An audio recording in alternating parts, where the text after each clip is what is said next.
o verso 1, depois o verso de número 11. E depois de concluir todos esses discursos perante o povo, entrou em Cafarnaum. Verso 11.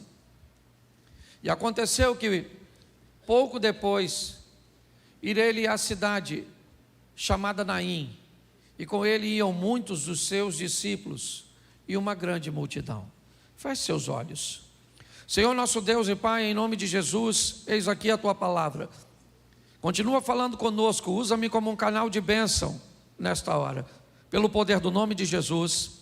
Amém. Glória a Deus. Amém? Amém. Preste atenção que eu quero me concentrar a partir do versículo 11. Nós vamos dar um pulinho. A cidade de Naim, uma cidade que traz consigo um nome que expõe a tranquilidade, um ambiente tranquilo, pacato, suave, é mais ou menos a conotação do nome dessa cidade. Nessa cidade, um rapaz morreu. Ele era filho de uma mulher viúva, que já não podia contar com a proteção, com a provisão de seu marido. Dificilmente viúvas se casariam de novo. Havia uma série de restrições no que diz respeito a isso. Além de viúva, essa mulher agora perde seu único filho. Eu não sei qual é a idade do rapaz, aliás, isso não interessa. Não interessa do que ele morreu. Nós precisamos estar focados no que a Bíblia quer nos transmitir. E hoje aqui, como na maioria das vezes que a Bíblia fala de filhos, ela fala de futuro, de perspectiva para o amanhã. Quando nós olhamos esse texto, nós vemos uma mulher que perde um pouco de seu presente, quando perde seu marido, mas perde todo o seu futuro, quando perde seu filho. A perda do filho desta mulher, expõe esta mulher agora à lei dos judeus, de ter que conviver e contar com a misericórdia. Se fosse no Velho Testamento, ela deveria contar com o resto de tudo aquilo que as pessoas plantavam. Agora ela precisa contar com donativos de algumas pessoas piedosas, que ao descobrirem a situação dela, a ajudem, porque ela precisa da compaixão das pessoas, porque ela não tem como se manter sozinha. É esse ambiente que essa mulher está vivendo, ao preparar seu filho para ser sepultado. Esse menino é velado,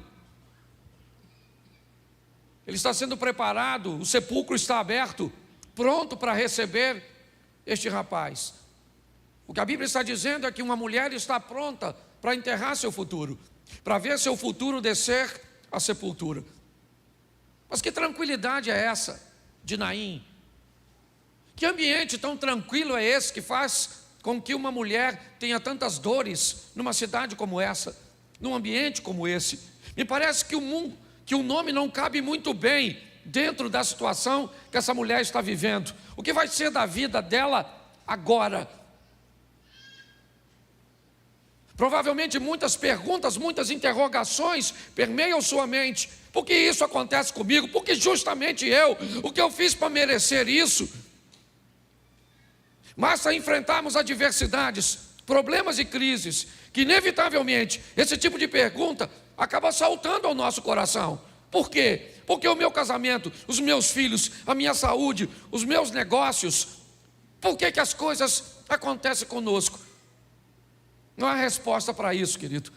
E talvez a melhor maneira de entender isso é buscar elevar um pouquinho a nossa mente para entendermos que quando o assunto é Deus, essa carne importa para Ele pouco.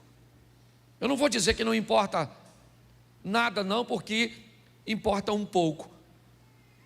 Mas quando você ver alguém morrer, quando você ver principalmente a partida de alguém, pergunte: para quem essa pessoa morreu? Porque essa pessoa morre muitas vezes para nós, e apenas para nós, mas não para Deus. Entender o agir de Deus para nós é muito difícil, a pequenez de nossa mente nos limita a tudo isso. Mas eu imagino a dor desta mulher, é uma inversão de valores. Aqui nós criamos filhos para que eles nos sepultem, e não para que nós venhamos sepultá-los. Mas não tem jeito, a cova está aberta, o menino precisa ser sepultado, é só uma questão de horas, e ele entra em decomposição. Não tem o que fazer, então se prepara ao enterro. Isso, o menino é velado, é preparado e pronto. Coloca o menino no esquife, no caixão, numa estrutura cuja qual ele pudesse ser carregado de sua casa até o sepulcro. Onde isso? Num lugar tranquilo como Naim. Tranquilo para quem? Para algumas pessoas, mas não para todos, porque nem sempre a vida é tranquila para todos ao mesmo tempo. Hoje muitos de nós estamos aqui e não está tranquilo para você. Hoje muitos estão aqui, estão sofrendo, estão preocupados, quer com seus negócios, quer com seu casamento, quer com as suas finanças, com a sua saúde, inevitavelmente. Mas também temos que entender que há tranquilidade para muitos. Muitos hoje estão com um casamento legal, estão com seus filhos em rota de expansão, estão com suas economias equilibradas, estão firmados na rocha em sua fé. Mas me parece que quando a Bíblia diz é melhor serem dois do que um, é exatamente isso. É para que nós possamos entender que o dia que alguém estiver caído, nós precisamos estar de pé para ajudar essa pessoa a levantar. E não se glorie disso, porque é só passar o tempo e você vai estar caído, e aquele cujo qual você levantou ontem vai ser aquele que vai te levantar amanhã. A vida é desse jeito. Mas ela está preparando. Como eu disse no verso 1, Jesus estava em Cafarnaum. Me parece que, ao contrário da tranquilidade de Naim, Cafarnaum traz a conotação do vilarejo da misericórdia, do ambiente onde há um intuito de melhorar a vida dos outros, de se importar com outras pessoas. Talvez foi por isso que Jesus escolhe um local com esse tipo de nome. Um nome que inspira consolo, cuidado, carinho, respeito, e algumas coisas estão envoltas quando nós vamos observar o nome Cafarnaum. Só que Cafarnaum fica nada mais, nada menos que 52 quilômetros de Naim. É longe, talvez 2 ou 3 dias de caminhada até lá. Jesus reside em Cafarnaum, na casa da sogra de Pedro, onde ele cura a filha de Jairo, onde ele tem um encontro com um centurião. Cafarnaum é um ambiente de milagres contínuo, porque lá Jesus está presente. Mas o motivo pelo qual Jesus se dirige a Naim, por que passar por Naim? Provavelmente ele está saindo do norte e indo para o sul em direção a Jerusalém. E ele vai passar pela cidade tranquila, que não é tão tranquila assim para uma mulher que está indo sepultar seu futuro. Para uma mulher que está vendo seu futuro e literalmente para o buraco. É isso que está acontecendo. Mas é muito importante nós olharmos esse texto, porque eles vão se encontrar no caminho, na porta de Naim, basicamente é o que diz o texto. Depois você lê, onde a morte está saindo e a vida está entrando.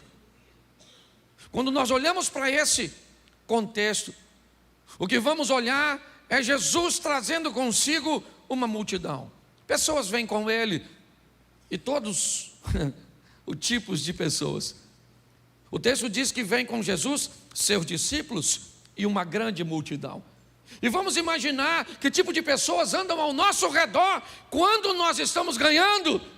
Vamos imaginar agora quando o carro está legal, a saúde está boa, o dinheiro está bom, a casa é espaçosa, o churrasco é semanal. Vamos imaginar que tipo de gente nós temos perto de nós quando estamos vencendo. Provavelmente há um número grande de pessoas querendo estar conosco. Mas cuidado, porque é só essas coisas irem embora que pessoas começam a atravessar a rua para não encontrar com você. Bastam descobrirem que você está com dificuldade, que elas muitas vezes se distanciam com medo de serem abordadas, e que você peça a elas algum tipo de ajuda.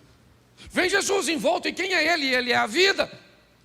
Quem é Ele? Ele traz consigo os milagres, um cenário sensacional, é o que acompanha, e Ele vem conduzindo sua comitiva diante da porta da tranquilidade, que de tranquilidade não tem nada, pelo menos para essa mulher.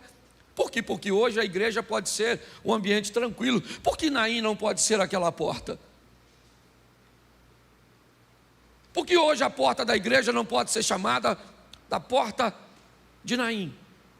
A igreja que deveria trazer consigo um ambiente de tranquilidade, mas não é isso que você vive hoje. O que você vive é a apreensão, a preocupação, a dor. Quando olhamos para esse ambiente, nessa porta, esses dois mundos, eles vão colidir, eles vão se encontrar. E eles são muito opostos. Por quê? Porque com Jesus provavelmente vem a música, com Jesus vem a alegria, com Jesus vem a festa, mas o que vem do outro lado? Um funeral. E se um funeral encontra-se com uma festa, eu trabalhei muitos anos no comércio aqui na Praça da Mantiqueira.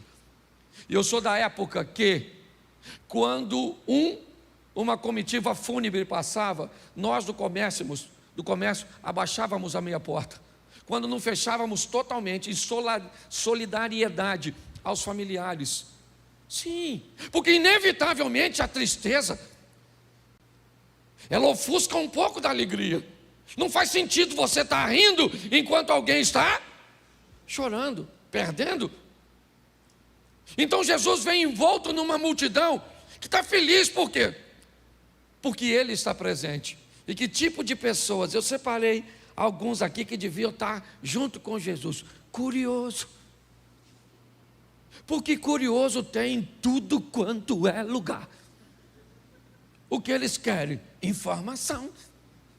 Para quê? Para repassarem. WhatsApp, Instagram, Twitter. Certo? Os curiosos estão aí até hoje. Tem gente que vem na igreja só de curiosidade, para saber como é que é. Nossa, é preta, nunca imaginei. Nossa, tem luz. Nossa. Sim, porque quando você vive perto da sua vida, tem gente que só quer ver por curiosidade. Quer conhecer sua casa, para saber onde tu mora, o que tu tem, se a casa é boa, se é ruim, se é pequena ou grande. Pare para pensar. Perto da sua vida sempre vai ter curioso. Quer você esteja uma vida boa ou ruim, se prepare para eles. Jesus também tinha essa turma, os curiosos, pertinho dele. Segundo, os invejosos. Também se prepare para ele. Tem povo que tem uma inveja. Sabia disso? De quê? De tu. Mas eu não tenho nada. Pois é, do seu nada. Tem gente que tem inveja, porque não pensa que inveja tem a ver com bens materiais só não, gente. Inveja, a pessoa tem inveja do seu sorriso, da sua felicidade, do seu corpo, do seu cabelo, do seu dente. Porque quem tem inveja de qualquer coisa que você tiver de bom que ele não tem. Então você tem que aprender a lidar com invejosos. Como é que ele se manifesta? Normalmente botando defeito. Nossa, ela é rica, mas é gorda.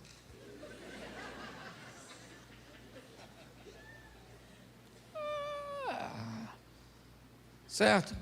É bonito, mas está doente, vai morrer.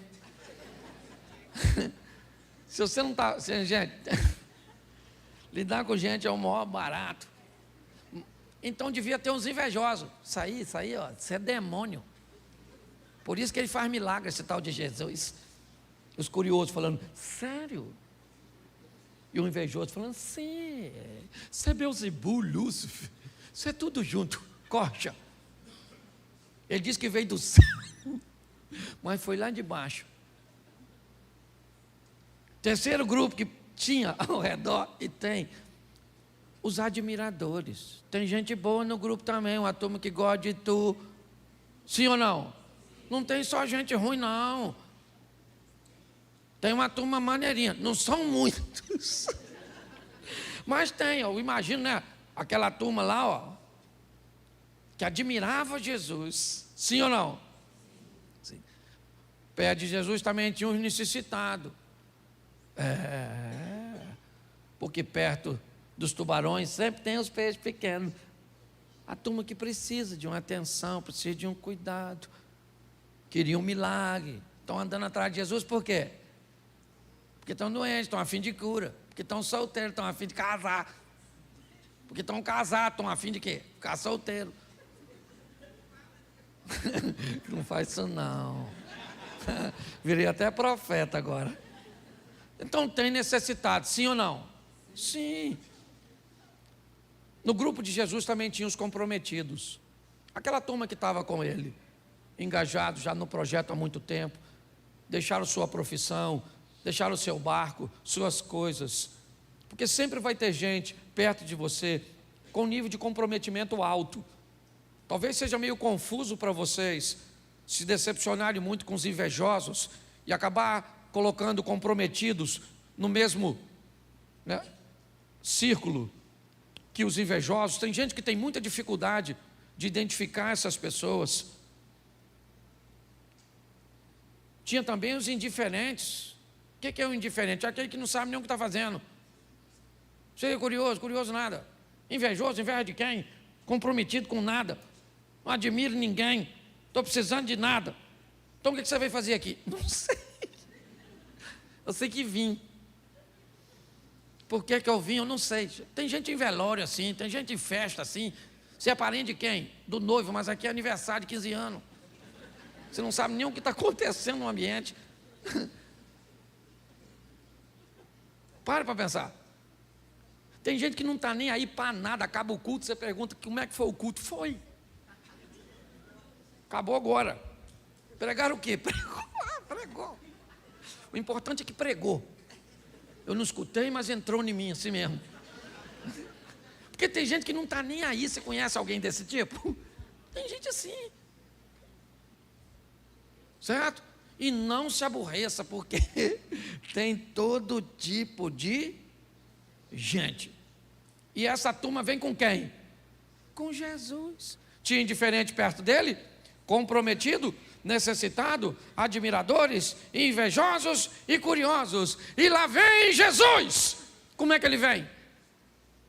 Vivendo a vida dele, gente. Isso é que é maneiro. Que Jesus está falando que não interessa quem está do seu lado. Você tem que aprender a viver com todo tipo de gente. Pelo amor de Deus. Aprenda a viver em qualquer tipo de situação. Por quê? Porque Deus é conosco. Então, para de ficar. Jesus está lá, a turma feliz, e vem ele, entrando em Naim, quando de repente, quem é que vem saindo? A mulher. A dona lá, não sei nem o nome dela. O que é que ela está trazendo? Seu futuro. E seu futuro não é bom. O cheiro dele já não é dos melhores. Seu futuro está morto. Seu futuro vai para o buraco. Mas ela mora onde? Num lugar que tinha tudo para ser tranquilo, mas não é. Numa situação que deveria ser totalmente favorável, mas não é. Mas sabe o que o texto diz, que eu acho de mais legal? É que vem a mulher também com uma grande multidão. Está escrito, depois você vê. Jesus não está andando com a multidão, sim ou não? Mas a mulher também tem uma Isso, ela é um pouco diferente da de Jesus. Eu destaquei aqui algumas qualidades que eu acho que vale a pena, alguns adjetivos. No velório tinha curioso? Sim ou não? Claro. Sempre tem. Morreu de quê? Por que seu casamento acabou? Por que você faliu? Tem gente que quer saber, fazer autópsia. Quer informações sobre o que aconteceu. Ele não está nem aí. Ele só está curioso para falar com os outros. E às vezes nem presta atenção e fala errado. Então tinha uma multidão que provavelmente estava junto com a mulher. Por quê? Porque tem um enterro acontecendo. Estão saindo da cidade, levando um menino. Nossa, e essa mulher é viúva. E o futuro dela? Já era. Na multidão que vinha com ela, também tinha comprometido, sim ou não? Claro, gente que está chateada que o garoto morreu. Nossa, menino novo morreu, coitada dela, e agora? Poxa, vamos ter que ajudar, vamos dar uma cobertura. Devia ter. Tinha também os indiferentes, aquele que não sabe quem morreu, de que morreu, o que está fazendo. Vai num velório hoje, principalmente nesse cemitério, você vai ver lá um bebum. Conhece não? Morreu de quê? Não sei. O que você está triste? Vou beber porque o cara morreu. Porque tem gente que não está nem aí. Nessa multidão, provavelmente não tinha invejoso. Pelo menos a multidão do defunto não devia ter. Ninguém quer trocar. Nossa, que inveja dele que morreu. Normalmente essa classe, eu acho que ela faltou. Ela está do outro lado com Jesus, né? Querendo fazer o que ele faz, querendo ser o que ele é. Essa turma está toda lá. Beleza. Eu só quero que você entenda que aqui está a tristeza, aqui está a alegria, aqui está a morte, aqui está a vida, a porta está aqui, e essas duas histórias vão se encontrar. O príncipe da vida vai passar. Ele vai ter contato com a história desta mulher. Ele vai dar uma olhada para o futuro dela e vai dizer: não vai terminar desse jeito, porque eu vou entrar com providência na sua vida. Mas a sepultura está aberta, não tem mais jeito, o cheiro não é bom, não interessa o que as outras pessoas falam. Eu cheguei na sua vida e pronto. O texto diz que quando as duas multidões se encontram, provavelmente a multidão da dor e da morte quer invadir o coração da multidão que vem com Jesus. E Ele não vai permitir que isso aconteça. Jesus não vai permitir que a tristeza daquele outro grupo tome o coração da turma que vem com Ele. A morte não vai transformar seu grupo. Não. Quando as duas se encontram, bota para mim, verso 13. Põe para mim. 7:13. Vendo-a.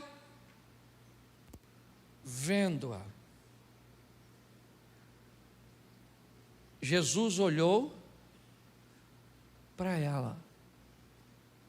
Já passaste por um mendigo e fingiu que não viu? Já teve alguém batendo a janela de seu carro para te vender uma balinha e você fingiu que não estava vendo? Já aconteceu alguma situação cuja qual você optou por desviar o olhar? Pois é. Muitas vezes é isso que acontece. É só isso, não estou desqualificando você porque você fez isso não. Às vezes você não quer a bala, não quer o cara que limpa o seu... Não é isso, eu só estou te mostrando que quando Jesus viu a situação vindo na direção dele, ele vendo-a, olhou para ela, viu que ela era uma viúva, descobriu que aquele era seu único filho, descobriu que uma sepultura estava aberta para receber um menino. Então, vendo-a, ele não fica indiferente. Porque indiferença dói demais da conta. Pior do que sofrer um drama é sofrer um drama sozinho. Não tem ninguém. Se alguém está enfrentando um problema sério e você sabe que o problema existe, não diga que o problema não existe. Diga para a pessoa: eu vou lutar com você.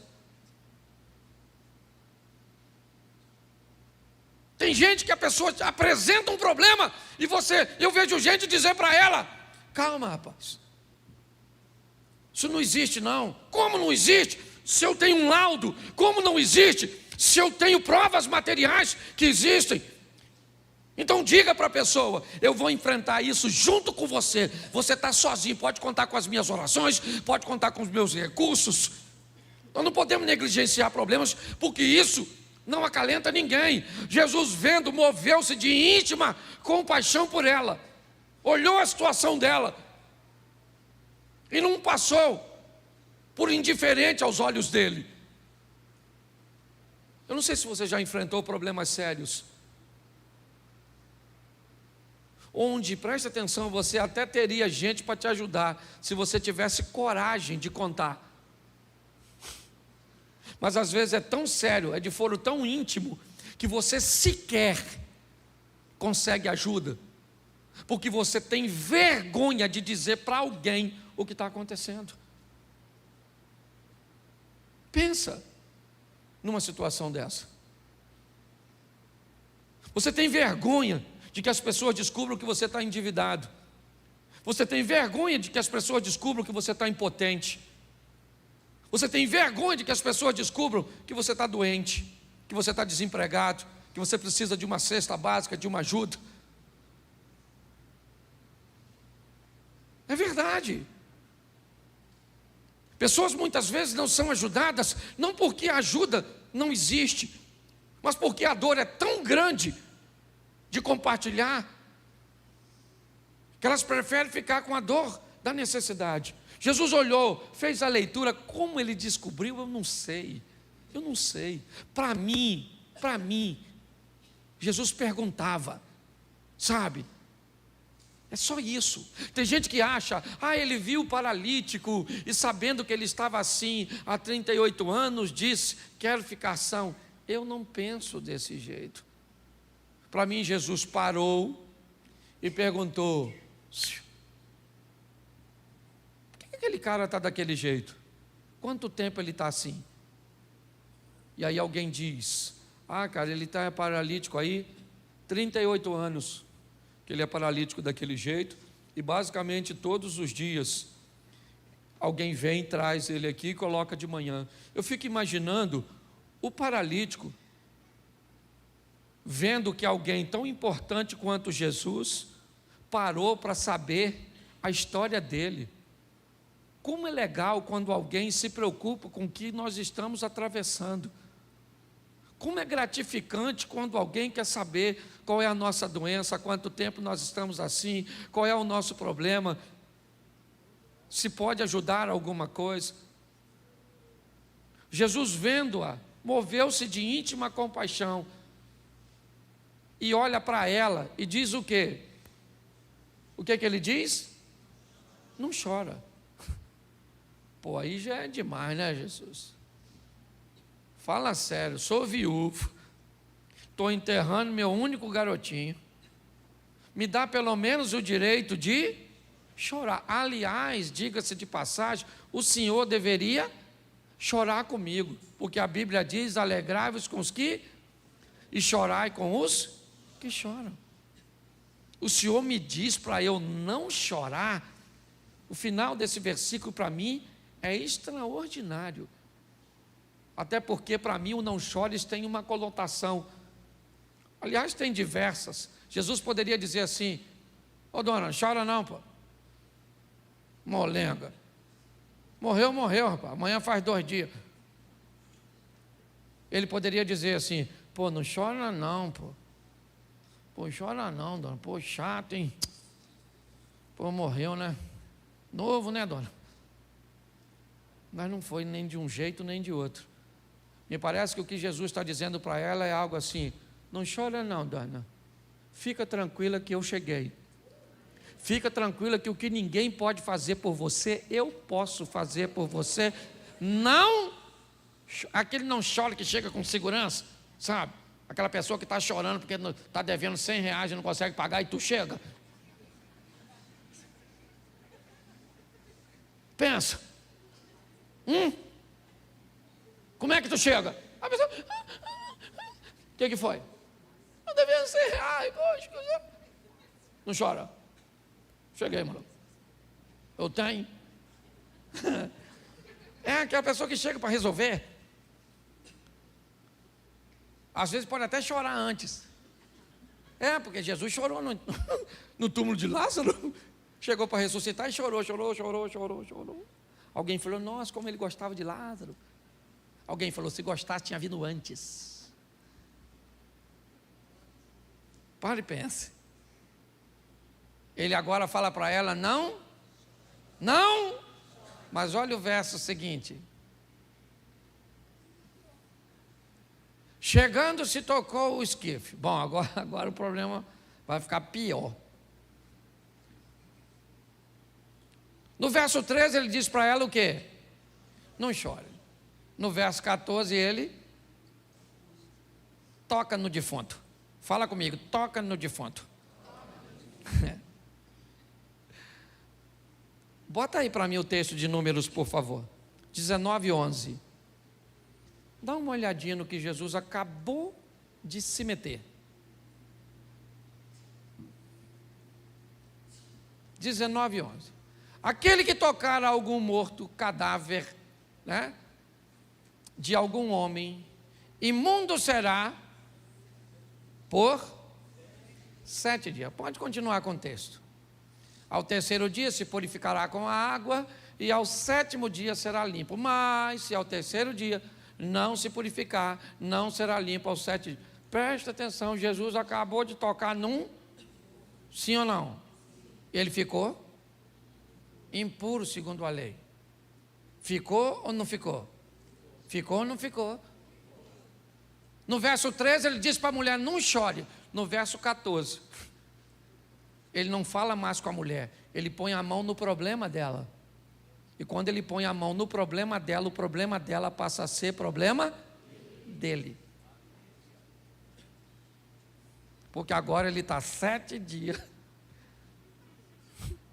impuro. Pastor, o que é isso? Isso é Deus dizendo que nível de comprometimento ele tem com o que você está passando. Alguém colocaria a mão nesse defunto, sim ou não? Mas ele colocou a mão no defunto que vinha passando. Eu gosto disso, porque me parece que o texto diz que a mulher vem andando na frente do cortejo. Porque para uma mãe vir andando atrás é terrível, porque ela vai olhando para o defunto o tempo inteiro. Então me parece que ela vem na frente para não ficar olhando o filho morto. Então lá vem ela chorando. Meu Deus, meu menino morreu, já era. Meu futuro, estou lascada. Aí chega o chefe dos crentes e diz, calma, dona, todos os problemas se acabaram. Chega aí, dona. Não chora. Ela falou, falar é mole. Aí vem passando um defunto carregado, obviamente. Certo? Vem passando um defunto.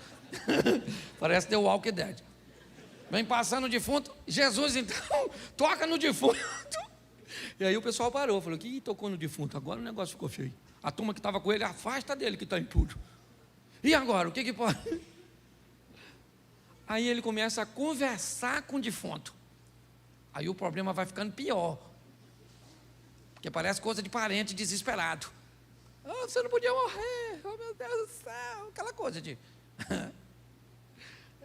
Gente que sente pouca dor, mas aparenta muita.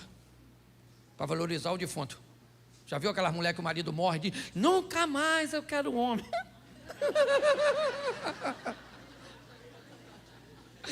Antes do período da purificação dos 7 dias, já tem comando para o quartel. Você está rindo? Esse pessoal que diz que não casa nunca, normalmente é o que casa primeiro. Aquele que diz assim, eu caso logo depois, normalmente vai virar freira. Mas Jesus começa a conversar com o defunto. Olha que coisa. Todo mundo parou, tanta gente para Jesus conversar. E Jesus falou o que com o garoto? E disse ao jovem, o jovem está morto, gente. Só que se o jovem estiver morto, Jesus está, me ajude aí, impuro. Se o menino estiver morto, Jesus está impuro. É o santo ficando profano. Jesus então olha para o menino e fala o quê? Levanta-te. Não, pensa agora, nós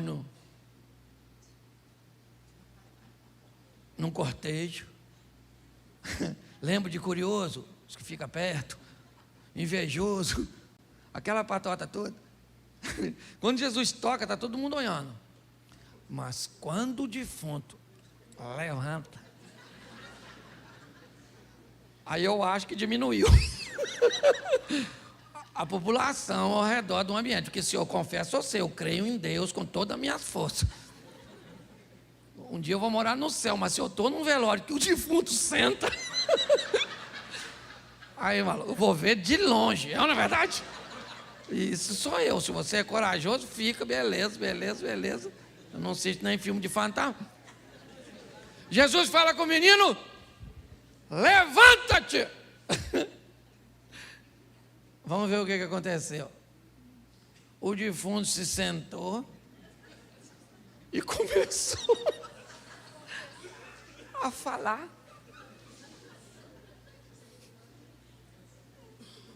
A Bíblia é muito engraçada. Pensa. O cara está morto, está sentado falando: nossa, que frio.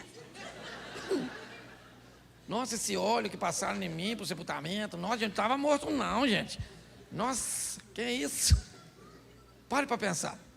Não ri não que eu estou falando de velório. Começou a falar, Jesus pega o defunto e entregou quem? Porque ninguém mais aceitaria. A única que vai pegar esse menino pela mão é a mãe, porque qualquer outro, não vai você sozinho para casa, o menino vai. Vamos ver se você chega vivo lá, é ou não é? Pare e pense. Pastor, o que você está querendo? Eu estou querendo mostrar a você o nível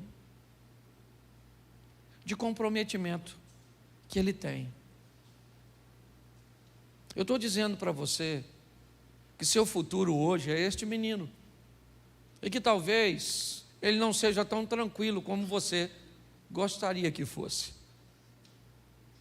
que talvez lhe falte companhias familiares, de amigos, mas eu não posso sair daqui sem lembrar você que ele disse: estarei convosco todos os dias, até a consumação do século. Ele nos deu a garantia que não apenas iria, como grande parte das pessoas às vezes fazem, quando se deparam com um problema, utilizam a voz. Não, eu te ajudo.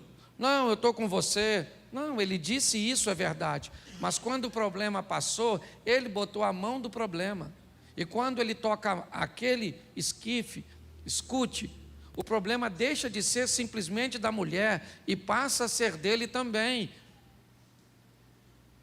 Aí as coisas mudam de figura, porque a mulher tem um problema que não pode resolver, mas Jesus se depara com um problema que ele pode solucionar. Eu não sei o que você precisa hoje. Eu só sei de uma coisa: ele pode fazer por você o que ninguém pode fazer. Ele pode trazer seu futuro à tona. Ele pode fazer o túmulo ficar vazio.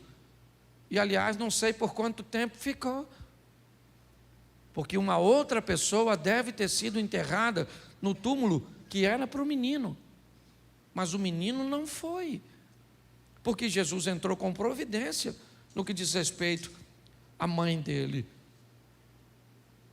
Agora, a mãe volta, pensa, Jesus está indo para a cidade, a mulher está indo para o sepulcro com seu filho, Jesus encontra-se com ela, ela pega o menino, o caminho do sepulcro não é mais a rota dela, ela pega o menino e vai para casa, na mesma direção que Jesus. Talvez atrás, à frente, eu não posso te precisar isso. Mas eu quero te mostrar que quem tem futuro está andando na mesma direção cuja qual Jesus está indo. E quem não tem futuro caminha sempre na direção oposta dele. Jesus entra nessa cidade e todos ficam maravilhados. A conversa é um profeta extraordinário. Chegou em nosso meio, está agindo a favor. Mas como é que eu sei disso? Pô, cara, eu estava no velório. Eu estava no cortejo. Eu vi o menino morto. Não é brincadeira. Aquele menino, ele voltou para casa com vida. A minha pergunta é, e eu termino aqui: o que Jesus tem feito na sua vida que dá para os outros verem? O que Ele tem feito na sua vida para que outras pessoas digam: olha que grande profeta Jesus é? Mas por que Ele era um grande profeta? Por que Ele era um grande homem? Por que Ele era tão poderoso? Porque, olha para mim,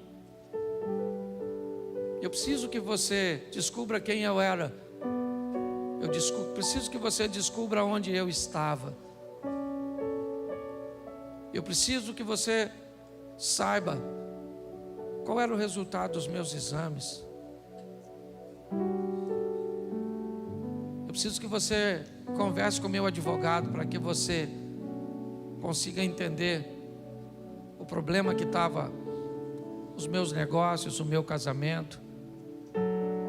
Sério? Sua vida estava desse jeito? Realmente Ele é poderoso.